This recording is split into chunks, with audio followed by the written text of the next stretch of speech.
Graças a Deus, meus irmãos. Amém? Graças a Deus. Como o irmão George falou, me chamo Tiago. Inclusive, vim aqui algumas vezes, já tem alguns anos, né? Mas Deus é bom, Ele sempre nos dá novas oportunidades para sermos instrumentos dEle, aonde quer que seja. Amém? Eu vim aqui acompanhado de minha esposa, minha sogra também veio junto, né? Para me observar. Mas são duas bênçãos do Senhor que Deus colocou em minha vida e tem sido pessoas maravilhosas para o meu crescimento da vida como um todo. Amém? Quero agradecer a oportunidade ao pastor, a confiança, ao irmão George, de ceder esse púlpito, o púlpito da igreja, para transmitir a palavra do Senhor. Amém? Vamos ao que interessa, a palavra de Deus. O irmão George, ele me deu um tema. Um tema interessante, que no momento da preparação da mensagem falou muito ao meu coração. Peçazinha. Falou muito ao meu coração esse tema, referente à reconstrução do roteiro de minha vida. Quando se fala em reconstruir, passa uma série de coisas na cabeça. Mas antes de eu começar a mensagem, eu queria convidar os irmãos a abrirem suas Bíblias. Na verdade, o irmão George me deixou à vontade na leitura do texto.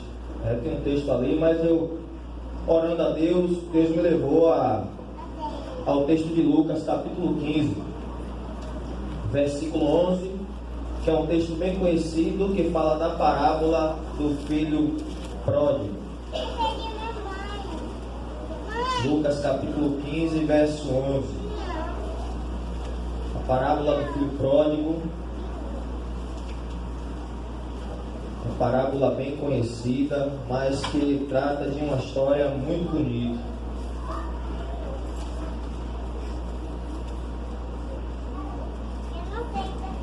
Sentados mesmo, uma leitura um pouco extensa, mas que com certeza Deus falará com você através dessa palavra.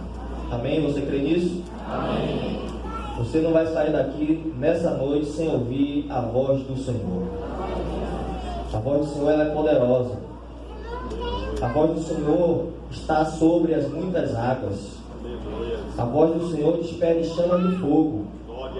A voz do Senhor está nas tormentas da vida. E ela é o suficiente para nos sustentar. A palavra do Senhor, ela sustenta a nossa vida. Ai de mim, se não fosse essa palavra, eu não estaria mais aqui. Vamos ler? Lucas capítulo 15, a partir do verso 11. Continuou, certo homem tinha 2 filhos. O mais moço deles disse ao pai: Pai, dá-me a parte dos bens que me cabe. E ele lhes repartiu os haveres. Passados não muitos dias, o filho mais moço, ajuntando tudo que era seu, partiu para uma terra distante, e lá dissipou todos os seus bens, vivendo dissolutamente. Depois de ter consumido tudo, sobreveio àquele país uma grande fome, e ele começou a passar necessidade. Então, ele foi e se agregou a um dos cidadãos daquela cidade, e este o mandou para os seus campos a guardar porcos. Ali desejava ele fartar-se das alfarrobas que os porcos comiam, mas ninguém lhe dava nada.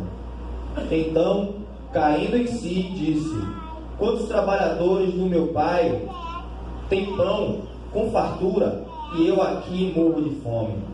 Levantar-me-ei e irei ter com meu pai, e lhe direi: Pai, pequei contra o céu e diante de ti, já não sou digno de ser chamado seu filho.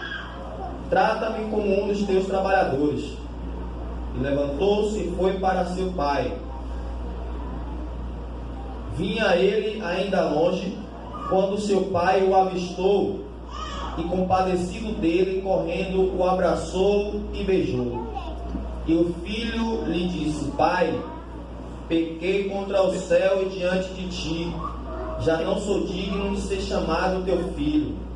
O pai, porém, disse aos seus servos: Trazei depressa a melhor roupa, vestiu, ponde-lhe um anel no dedo e sandálias nos pés. Trazei também e matai um novilho cevado. Comamos e regozijemo-nos, porque este meu filho estava morto e reviveu, estava perdido e foi achado. E começaram a regozijar-se. Amém? Amém. Oremos. Pai, aqui está a sua palavra, Senhor. Sua palavra, ela é poderosa o suficiente para transformar a nossa vida. E pedimos ao Senhor que nessa noite o Senhor possa falar profundamente aos nossos corações. É através da sua palavra que nós somos alimentados em nossa vida espiritual. Ó Deus, é através da sua palavra que nós somos supridos. Pois o Senhor mesmo disse no deserto, Jesus, que nem só de pão viverá o homem, mas de toda palavra que procede da boca do Pai. E é confiante nessa palavra que nós estamos nessa noite, desejosos em ouvir a voz do Senhor, a voz poderosa do Altíssimo, a voz do Senhor que com apenas uma palavra o Senhor fez surgir os céus e a terra. A voz do Senhor, Deus, que traz à existência aquilo que não existe. E nós estamos aqui nessa noite com os nossos corações abertos para ouvir o que o Senhor tem a nos dizer. Fala conosco, ó Espírito Santo. Espírito Santo, seja livre para passear no nosso meio, para sondar os nossos corações, para penetrar no mais íntimo do nosso ser. O Senhor sabe, ó Deus, os lugares profundos da nossa vida. E há lugares que somente a sua palavra pode penetrar. E por isso, ó Deus, nós te suplicamos que o Senhor fale conosco de uma maneira muito especial. E que a sua palavra, ó Deus, possa trazer para nós a transformação de vida. É assim que nós oramos ao Senhor, suplicando em nome do seu Filho, nosso eterno Senhor e Salvador, Jesus Cristo. Amém, Senhor. E assim te agradeço. Amém, irmãos. Reconstruindo o roteiro da vida. Quando se fala de roteiro, irmãos, eu entendo que se refere a um determinado trajeto a seguir, a um caminho, um norte, uma direção que eu tenho que seguir na vida. Mas só que não se fala de qualquer trajeto, o tema. Não é um trajeto para um determinado lugar diferente, vamos supor, um roteiro para os Estados Unidos, vamos fazer um roteiro para a gente ir em direção aos Estados Unidos. Não. Mas um roteiro específico da vida. Um roteiro específico, um caminho, um norte que eu tenho que seguir da minha vida. Só existe um caminho da vida. A vida só existe em Deus, em nenhum outro lugar. O ser humano separado de Deus, ele está distante da vida, consequentemente ele está morto em sua espiritualidade, porque ele está desligado da fonte da vida. Deus é a vida. Adão, quando errou e pecou, ele se desligou da vida, automaticamente se sujeitou à morte, que a vida está nele. Ele é a fonte da vida, e nós devemos trilhar sempre nesse caminho da vida. Só que nesse tema existe uma outra palavra interessante, além de roteiro, de caminho a se trilhar referente à nossa vida. Mas existe uma outra palavra que é reconstrução, reconstruindo. Eu pensando em reconstrução, automaticamente a minha mente é levada a uma outra palavra, que está subentendida nessa palavra de reconstruir. Subentende que reconstrução, na minha mente vem destruição. Por quê? Porque eu só posso reconstruir aquilo que um dia foi construído e foi destruído, foi devastado. E aí vem a responsabilidade de uma reconstrução. Então, para eu começar a falar de reconstrução, eu preciso primeiro falar de destruição. E falar de destruição, eu vou falar de um caminho que foi o caminho da vida que foi destruído. E lendo a Bíblia, eu fui remetido a esse texto que para mim se encaixa perfeitamente com o tema. De um homem que tinha 2 filhos. E aí, um determinado dia, um de seus filhos, o mais novo, tinha uma vida totalmente construída. Seu pai possivelmente trabalhou muito para construir toda a sua propriedade e assim dar uma vida melhor aos seus filhos. E esse filho, talvez, movido por sentimentos de insatisfação e também por desejos e impulsos de querer viver uma vida da maneira que queria, chegou até o seu pai e disse: olha, pai, dá-me a parte dos bens que me cabe. Ou seja, ele resolveu destruir tudo aquilo que um dia o pai construiu para ele. Em uma fração de segundos. Ninguém sabe quanto tempo o pai durou para construir a vida para o seu filho, para os seus filhos, e ter e conquistar a sua propriedade, e poder organizar tudo, e lhe dar o norte para ele viver. Mas um dia insatisfeito, movido também pelos impulsos do desejo, resolveu agir de uma maneira completamente irracional, desonesta e irresponsável. Por quê?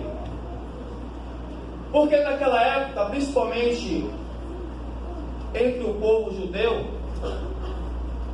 para se adquirir as posses, ou seja, aquilo que cabia a ele no caso, né? A parte dele, o pai tinha que morrer. Para requerer a herança, o pai tinha que morrer. Ou então, era até possível ele vender sua parte. Mas a pessoa que comprou só poderia adquirir a parte dele na propriedade quando o pai morresse. Então, quando ele chegou ao pai, pedindo a sua parte, aquilo ali foi uma afronta. Foi um desrespeito total ao pai. Era o mesmo que dizer: pai, o que é mais importante para mim nesse momento é o meu desejo de querer levar a vida como eu quero. Eu quero a minha parte, a parte dos meus bens. Era o mesmo que dizer: pai, eu queria o seu morto. Porque o mais importante para mim é ter esses bens na mão e poder seguir a minha vida de maneira independente da forma que eu quero viver. Por isso que eu digo que foi uma atitude irracional, irresponsável e desonesta. Porque com certeza o pai, o texto não fala, mas com certeza o pai ele sentiu a pancada, mas respeitou a atitude do filho.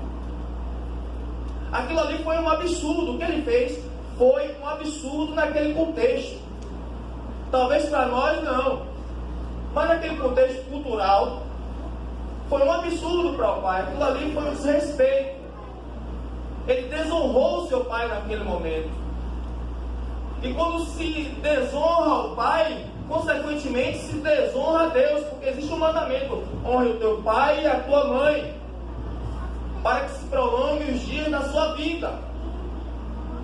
Então ele desonra o pai respeita mesmo não querendo, talvez respeita a atitude do filho e deixa ele seguir a vida.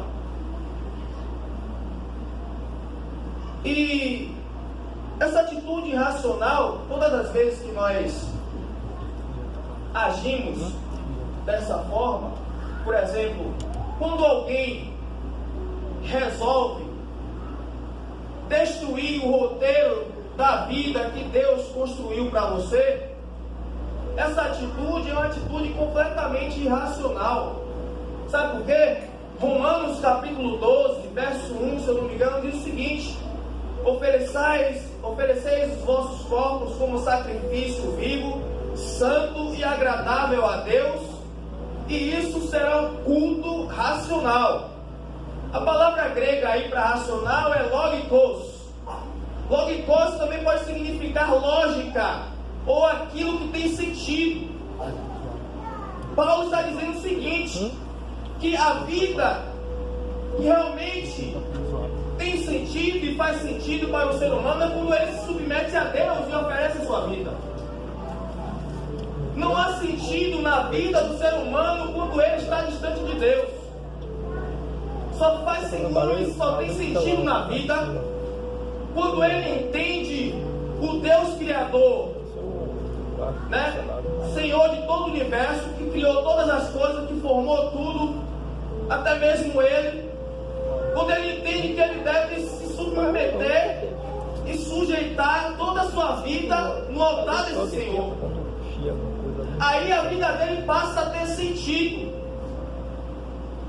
De maneira que, quando ele começa a tratar isso como algo irrelevante e dizer assim: eu não dependo de Deus, eu não preciso de Deus, e quer se desligar dele e se distancia do Senhor, essa atitude é uma atitude completamente irracional, sem sentido algum. Ela perde o sentido. Ela perde o sentido. Por que perde o sentido? Porque quando você coloca a sua razão, a sua mente para funcionar e começa a analisar a vida, começa a analisar a existência, começa a perceber que existe um ser por trás dessa criação, que é o autor de tudo, e eu não paro para poder dizer assim: existe um Deus por trás de toda essa criação, e eu não paro para ao menos dizer: o que é que esse Deus quer de mim? Qual o norte que ele tem para a minha vida? Qual o caminho que ele tem para eu trilhar?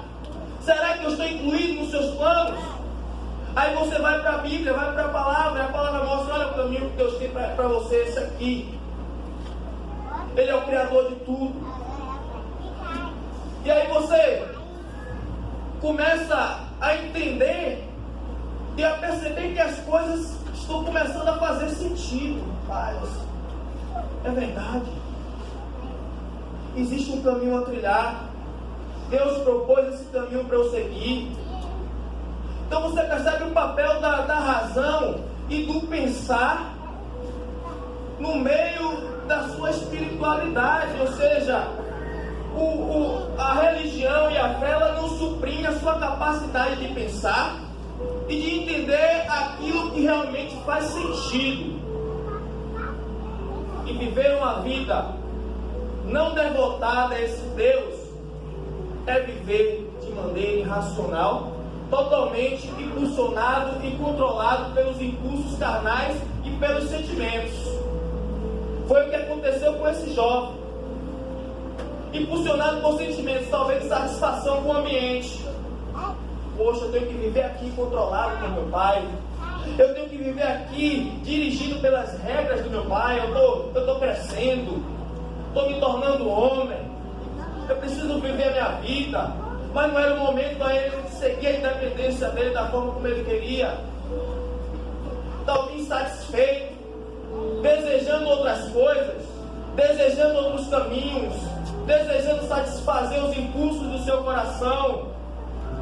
Controlado por essas coisas, sem uma capacidade de raciocinar da maneira correta, ele acabou caindo numa direção que não era para ele seguir, destruindo tudo aquilo que o pai construiu para ele. É assim que acontece. É assim que acontece quando nós permitimos que os nossos desejos, os nossos impulsos, os nossos sentimentos suprimam a nossa capacidade de pensar e perceber que existe um Deus que nós devemos entregar na nossa vida e que isso realmente faz sentido para nós. Suprimir a razão é desumanizar a si mesmo. Viver na irracionalidade é desumanizar a si mesmo. Viver controlado pelos impulsos, pelos sentimentos, sem que estes passem pelo crivo da razão, entendendo o que realmente é certo, o que realmente é errado, como eu devo andar, como eu devo seguir. É uma atitude desumana consigo mesmo. Porque o ser humano ele não viveu para ser controlado pelos impulsos, não. O ser humano ele não viveu para ser controlado pelos sentimentos, não. São coisas importantes na vida do ser humano. Você não deve suprimir nem desejos e nem sentimentos, como esses são bons. Mas a razão é o crivo. A razão é perceber se esse sentimento, se esse meu desejo é bom. Se realmente faz sentido para mim. E muitas pessoas têm seguido pelo mesmo caminho desse filho pródigo. Muitas pessoas insatisfeitas com Deus, muitas pessoas insatisfeitas talvez com a igreja, com os sentimentos aflorados, com os impulsos queimando. De repente olha para os céus e diz: Pai, Deus, eu não suporto mais viver nos teus caminhos. Deus, eu não suporto mais entrar naquela igreja. Deus, eu não suporto mais olhar para o rosto daquele irmão. Deus, eu não suporto mais orar ao Senhor, porque eu falo e o Senhor não me escuta. Deus, eu não suporto mais ler a Bíblia. Quanto mais eu leio, eu não entendo. E quando eu entendo, é o Senhor falando comigo para me corrigir. E aí essa pessoa insatisfeita com tudo isso, manifestando seus desejos, seus impulsos, diz assim um dia: Deus, eu vou embora. E destrói toda uma vida que Deus construiu para ele. E destrói todo um roteiro, toda uma direção que Deus lhe deu na vida. E destrói todo um caminho que Deus construiu e colocou para ele trilhar e viver bem. Vivendo uma vida de qualidade que somente Deus pode conceder ao ser humano. Destrói e se dispara mundo afora. Como esse filho pródigo pegou os seus haveres, se mandou para uma terra distante, para um mundo gentil, para um mundo que nesse contexto aqui é um contexto judaico. Um judeu, quando ia numa terra gentia, de um povo de povos gentios, quando eles visitavam esses lugares, quando retornava à Judéia, na porta da cidade ele limpava até a poeira dos pés, porque eles consideravam até o pó, a poeira daqueles povos impuras. Se Jesus falava, quando limpe a poeira dos pés, os judeus entenderam quando Jesus falou isso. Se você for na casa de alguém, de algum judeu, e ele não quiser te ouvir, limpe a poeira dos pés, eles vão entender o que é isso, porque eles faziam isso com os gentios. Eles faziam isso. Então, para o judeu, uma terra gentia era uma terra impura, de povos impuros, que não andavam com Deus. Então esse filho pródigo, ele saiu do seu território, abandonou tudo, jogou tudo para cima, controlado pelos seus sentimentos e impulsos, foi para uma terra distante, foi para o mundo afora, foi desfrutar de tudo aquilo que os prazeres podem lhe oferecer. O texto bíblico diz que ele viveu dissolutamente, de maneira regalada, gastou tudo com meretrizes, gastou tudo com bebedices, gastou tudo de forma desordenada, sem controle. E no primeiro momento, é bom, parece, ou não, desculpe, parece ser bom, é satisfatório, é maravilhoso. Até então, no primeiro momento, você não sente tanto impacto, é gostoso, entre aspas. Aí diz assim, isso que é vida, eu estava lá naquela igreja, agora eu estou vivendo do jeito que eu quero. Agora eu estou vivendo da maneira que... Dizer da maneira que Deus quer? Agora não, da maneira que o diabo quer. Agora eu estou vivendo. Agora eu estou sendo eu mesmo. Totalmente vivendo num caminho da irracionalidade, controlado pelos impulsos e desejos, suprimindo a razão, aquilo que me torna capaz de entender o que realmente faz sentido na vida. E esse homem viveu assim. Mas chegou um momento que ele perdeu tudo. Chegou um momento que o dinheiro dele acabou. Chegou um momento que a necessidade bateu na porta.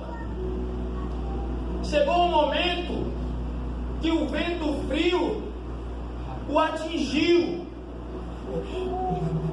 Chegou um momento que as coisas começaram a soprar contrário em direção a ele.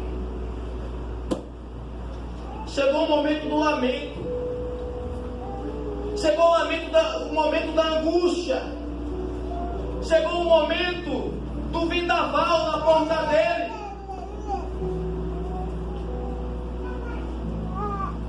Aí ele pediu para conhecer alguém e foi trabalhar no campo desse alguém.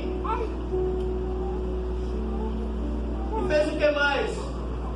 Foi cuidar de porcos. Um animal totalmente impuro na mentalidade dos judeus. Os judeus queriam saber de porcos. Para eles era uma carne impura, contaminada. Desculpe, contaminada. E Jesus usou esse exemplo justamente para mostrar o nível de degradação que esse jovem se envolveu. E ainda desejou comer os alimentos dos porcos. Talvez ele pensou assim, rapaz, em que situação eu estou? Aí vem a razão entrando em ação. A capacidade de pensar entrando em ação. Ou seja, o aperto da vida fez com que a mente dele voltasse a funcionar, refletindo na vida. E aí ele parou e pensou.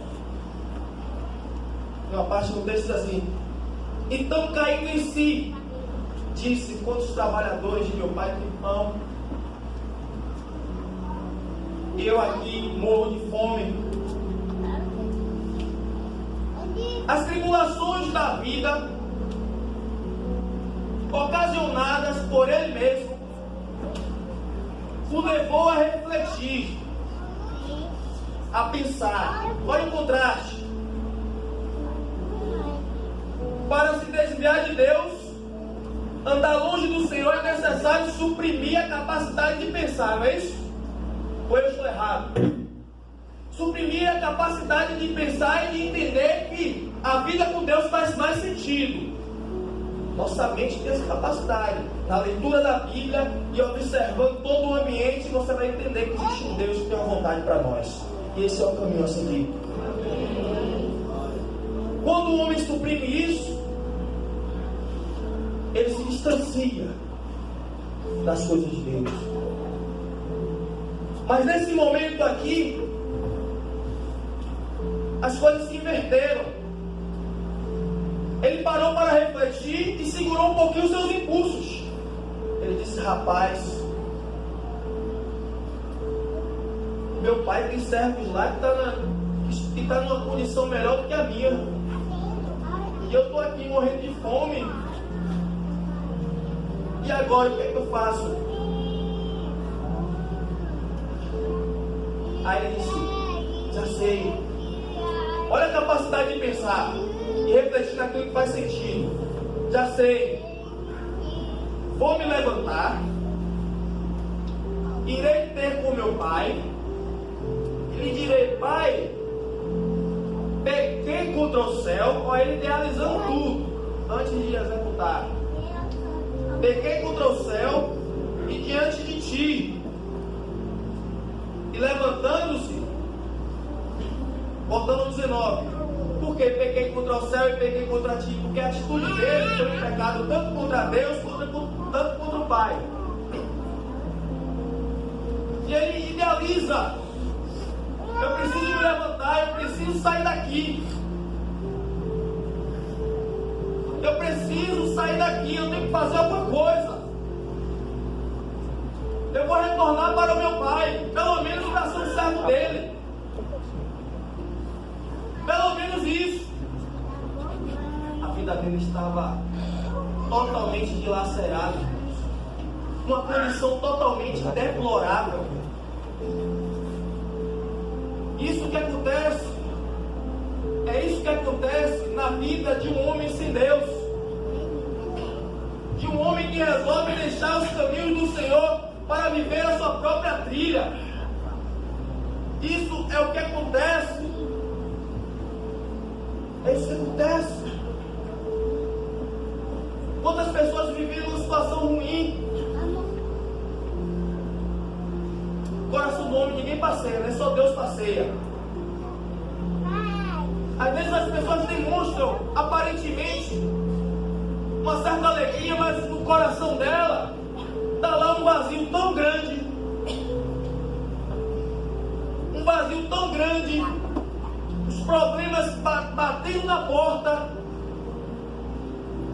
E ela sem saber o que fazer.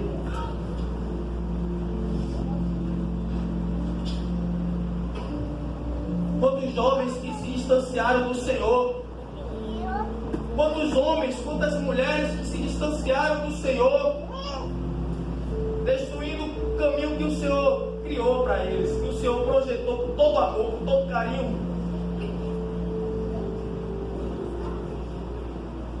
Destruindo tudo. E vivendo numa condição semelhante à deste jovem. Irmãos, lá na igreja tinha um trabalho de que a gente saía para levar o pão, o café. A gente chamava de café nas ruas, com Jesus. A gente levava a roupa, a gente levava o café, e lá ia visitar aquele povo. Muita gente vivendo no vício das drogas. Agora, 90% das pessoas que estavam ali e que estão ali são pessoas distantes de Deus, que um dia andaram nos caminhos do Senhor e se desviaram. E você pergunta, irmão, você conversando com eles, né? E eles diziam: eu era crente, eu era um missionário na casa do Senhor, eu era um pastor na casa do Senhor. E você vê na condição daquele homem, escravizado pelas drogas, escravizado pelo álcool. Você olha assim: por que você não volta? Ele apresentando inúmeras razões. E chega o coração parte de ver aquilo. Você vê pessoas que eram irmãos do Senhor e estavam naquelas condições. E pior ainda, o pior é quando você encontrava pessoas conhecidas. Muitas delas eram conhecidas. Tiago, aí você olhava para o lado: rapaz, você está aqui, está fazendo o que aqui? A gente tirou muitas pessoas, a gente levou algumas pessoas para o centro de recuperação, aqueles que queriam. Tinha pessoas que marcavam, mas a gente tentava aí pegar essas pessoas, mas no dia ele não aparecia.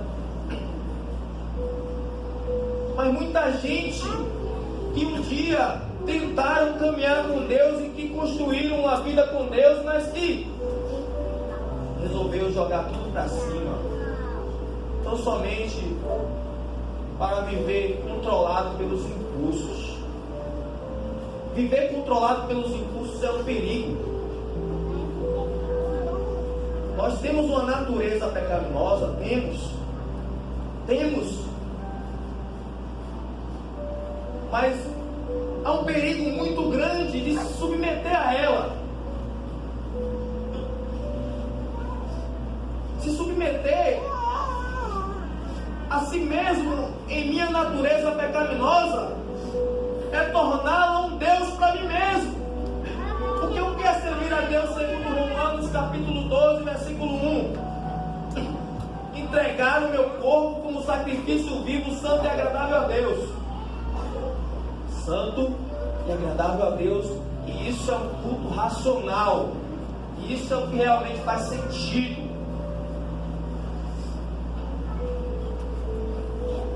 Se devotar a si mesmo é um tipo de entrega. Em vez de eu me devotar a Deus, eu me devoto a si mesmo, às minhas paixões, aos meus desejos, aos meus impulsos. E Deus se entristece, mas ao mesmo tempo Ele não perde o amor por você. Talvez aqui tenha pessoas que estejam nessa condição.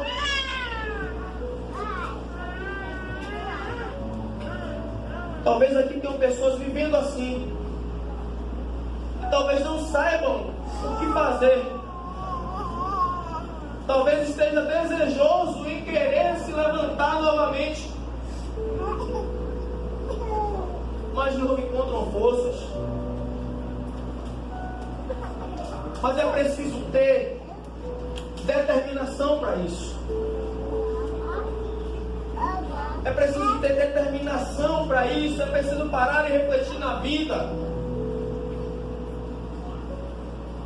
Refletir e entender que a vida ao seu redor está destruindo você. E que você precisa tomar uma atitude em direção a esse Deus. O Pai que construiu uma vida para você. Apesar de você ter gastado tudo aquilo que Deus colocou em suas mãos, aí no mundo afora.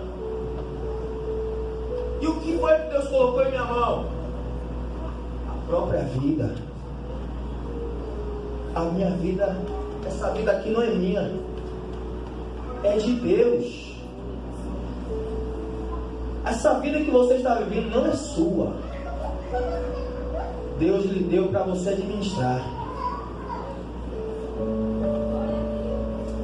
E é um engano tão grande eu dizer assim: da minha vida cuido eu. Isso é uma expressão de uma tremenda ignorância. A vida não é sua. A vida é de Deus. Mas nós tomamos a ousadia de usar aquilo que é de Deus de formas indevidas. Gastamos tudo pelo mundo afora, de maneira desordenada. Mas a palavra de Deus tem uma direção para você. Essa mesma direção que o filho pródigo tomou, quando ele entendeu que a vida que ele estava vivendo não era a vida de qualidade que o pai desejava para ele. E ele disse: eu vou me levantar. Eu vou me levantar daqui. Vou ter com meu pai e vou dizer o seguinte: pai, eu pequei contra o Senhor. Pequei contra o céu. Me rebelei contra ti, pai. Me torne como um dos seus servos. E aí o que foi que ele fez? Idealizou, né? Decidiu planejar a reconstrução da sua vida novamente. Não somente idealizou e planejou, ele tomou a atitude necessária, ele foi determinado. Olha, eu vou me levantar daqui, não vou deixar mais essa vida me suprimir, não vou deixar mais o pecado me dilacerar, eu não vou permitir que os meus impulsos me controlem. eu vou me levantar e vou em direção ao Pai. Com certeza no Pai eu vou encontrar uma solução para a minha vida. E ele fez. Ele levantou exatamente como ele idealizou. E foi. Quando ele está indo, o Pai o avista, corre em direção ao Filho. Isso é interessante para a gente entender um pouquinho a dimensão do amor de Deus. Para a gente entender um pouquinho. Quando nós somos afrontados por alguém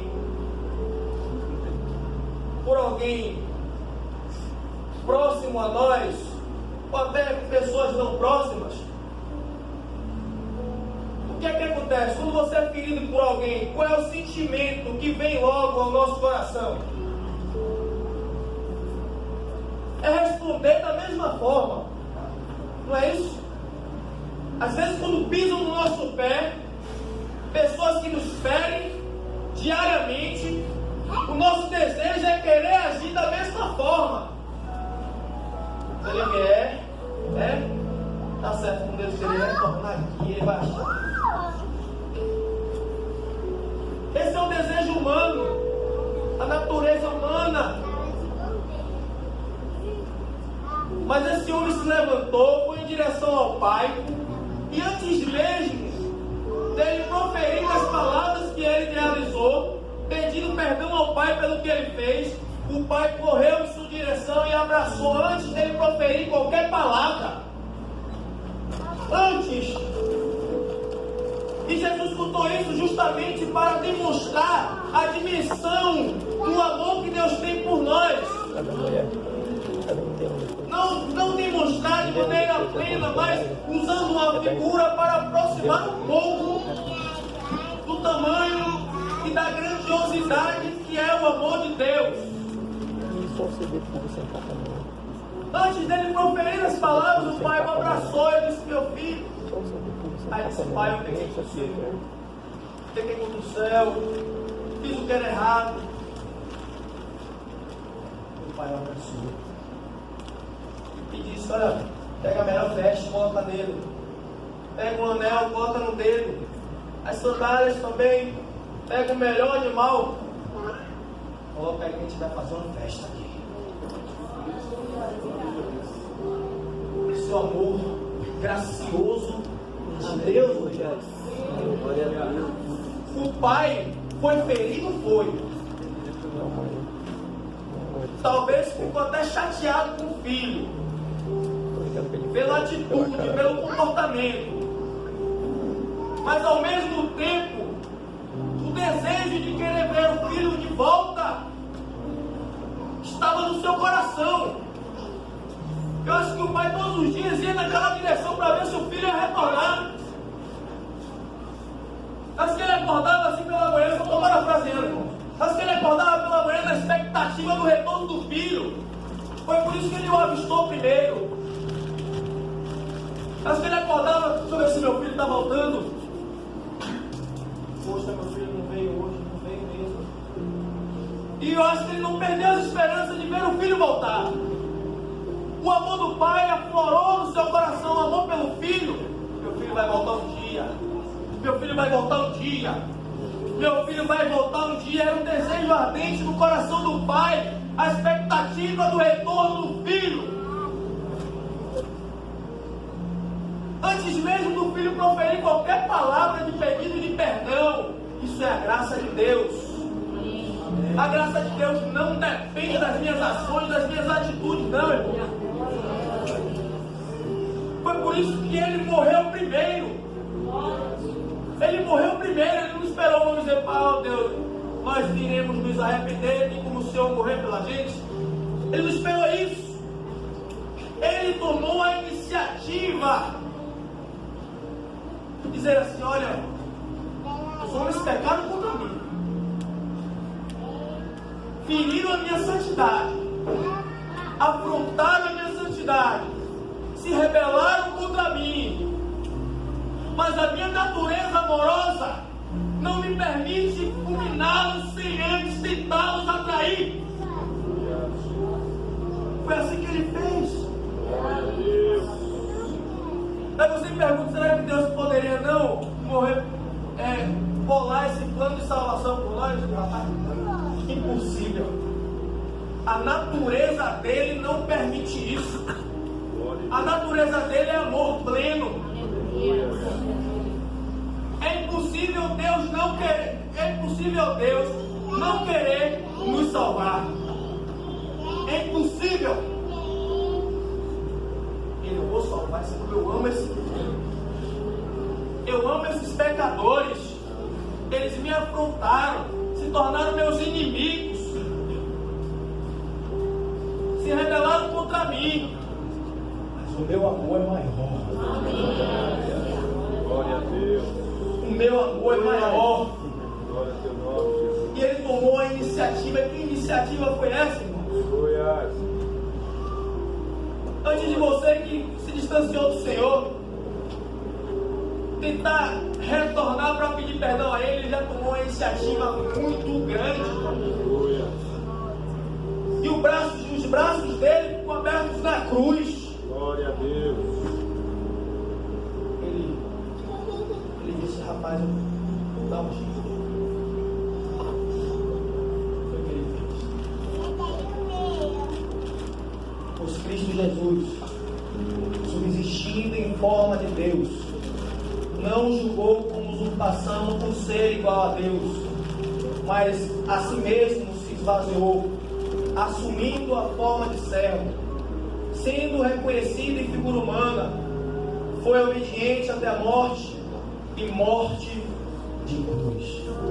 Pois Deus prova o seu próprio amor para conosco, pelo fato de ter Cristo morrido por nós, sendo nós ainda pecadores.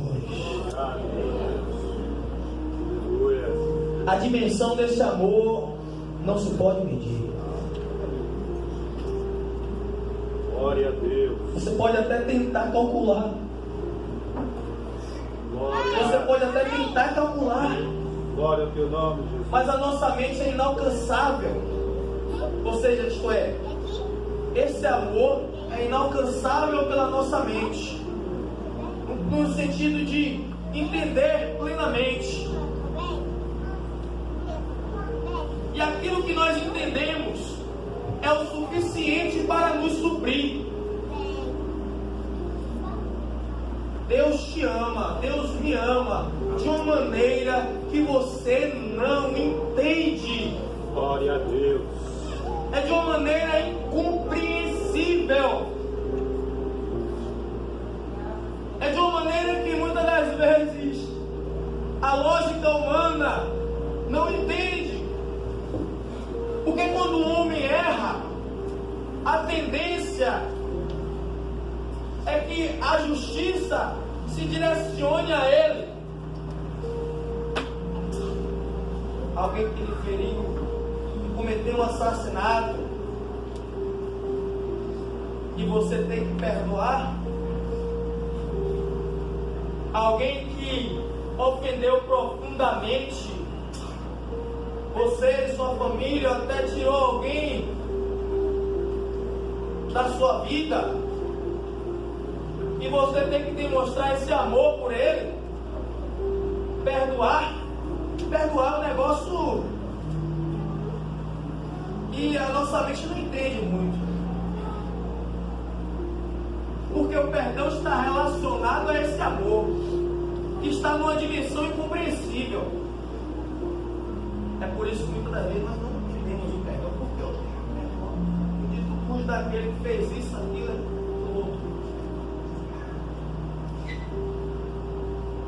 Porque o amor de Deus está numa dimensão incompreensível que nós não entendemos de maneira plena. Por isso que João, ele nos amou de tal maneira. Ele teve uma palavra para dizer exatamente como. Foi de uma tal maneira. De uma tal maneira ele nos avistou. De uma tal maneira ele correu em nossa direção, e de uma tal maneira Ele nos abraçou. Esse é o amor de Deus por mim e por você, irmãos.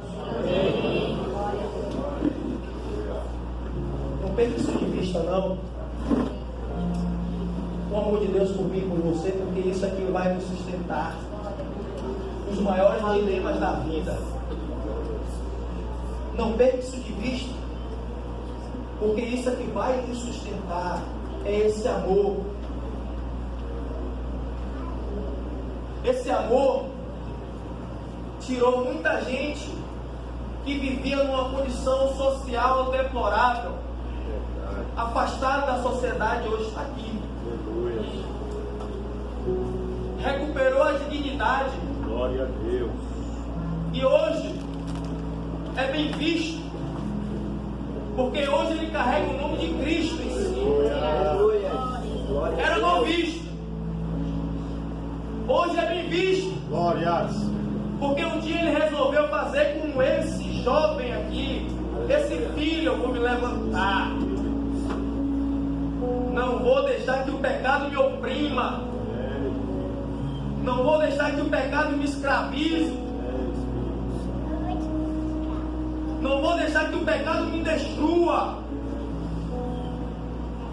Não vou deixar, eu vou me levantar e vou em direção àquele que pode me ajudar.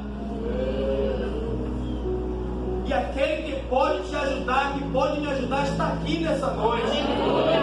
Ele está aqui. Talvez algumas pessoas disseram, vai para você, não tem mais jeito, não tem solução. Sua condição, meu amigo, já era. Talvez as pessoas falem isso para você já era, meu amigo. Mas Deus diz para você nessa noite, ainda tem muita coisa a fazer. Deus diz para você nessa noite, tem solução para a sua vida. Deus diz para você nessa noite, o poder que rompe os grilhões do pecado está nas minhas mãos. Glória a Jesus. Não há grilhão que te prenda, que o poder dessa palavra não consiga romper. Não importa a vida que você esteja vivendo, meu irmão. Não importa a condição em que você esteja. Vai em direção a esse Deus, o Deus da Bíblia, o Deus da palavra. Vai em direção a Ele. Rasga o coração. Se entrega. Se entrega a Ele. Aquebrando seu coração, se derrame diante dele, a Deus. Me socorra, Pai. Me tira dessa situação. Pode ter certeza, digo mais, antes mesmo de você rasgar o seu coração, Ele vai estar lá presente para lhe abraçar. Ele é um Deus de amor. Ele te ama muito mais do que eu amo você. É verdade. Ele te ama muito mais do que a sua mãe, do que o seu pai, do que o seu irmão amam você. É verdade. Ele te ama muito mais. Aleluia. Ainda que o amor de sua mãe fale, ainda que o amor de seu pai fale, ainda que o amor de seu filho fale, ainda que o amor de seu esposo e sua esposa fale, o amor de Deus não falha de jeito nenhum. O amor de Deus não falha de jeito nenhum. Ele não perde o controle de nada. Ele não perde o controle de nada. A sua voz está em todos os lugares. Salmo 29 diz que a voz do Senhor está na tormenta, está nas muitas águas. A voz do Senhor é poderosa. A voz do Senhor despede chamas de fogo. O Deus de amor tem uma palavra poderosa. Palavra essa que pode tirar você dessa situação em que você está vivendo. É, Jesus. Glória a Deus. Corre em direção a Ele. Corre em direção a Ele. Corra.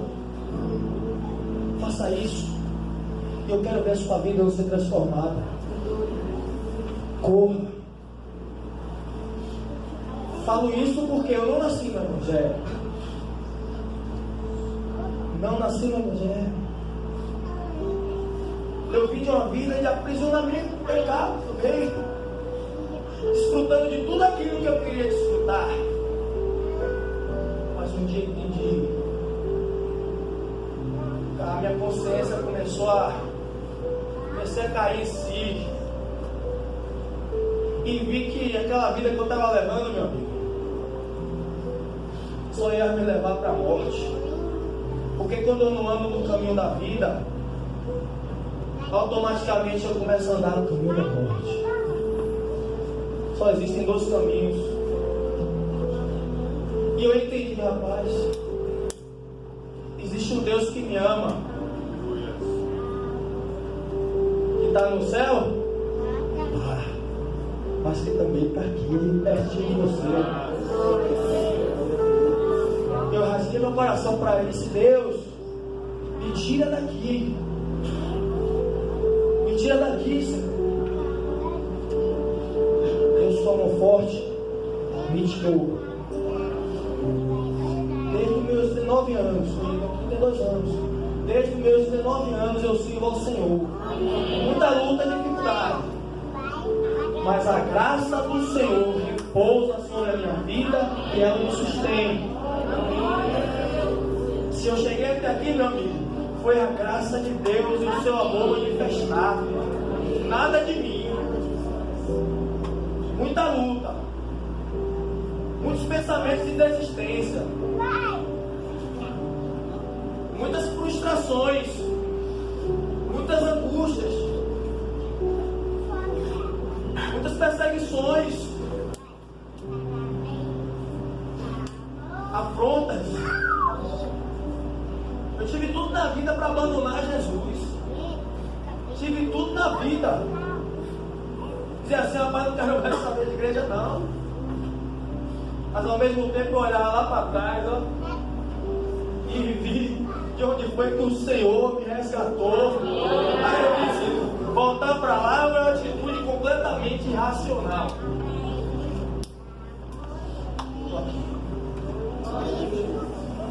Pode ter certeza, eu digo para vocês, eu experimentei o poder de Deus na vida. Eu experimentei esse amor, essa graça. Você também vai experimentar. Se é que não experimentou. E nessa hora você vai experimentar. Vai aplaudir esse Rei, esse Senhor que está aqui presente. Porque Ele nessa noite vai fazer proeza na vida de pessoas aqui presentes. Pode ter certeza. Deus vai fazer algo extraordinário na vida de pessoas aqui. Anote esse dia. Deus vai fazer algo extraordinário na vida de pessoas aqui. Você vai dizer assim: Deus me tirou de um lugar que nem eu mesmo imaginava que Ele iria me tirar. Pode ter certeza. O Deus que te ama, o Deus que está de braços abertos para você, Ele vai fazer algo extraordinário na sua vida. Amém? Você crê nisso? Amém. Crê mesmo? Amém. Aplauda Ele porque Ele merece. Ele é Deus. Ele é Deus. Ele é o que eu sou. O Deus de Israel. O Deus de Israel que não mudou.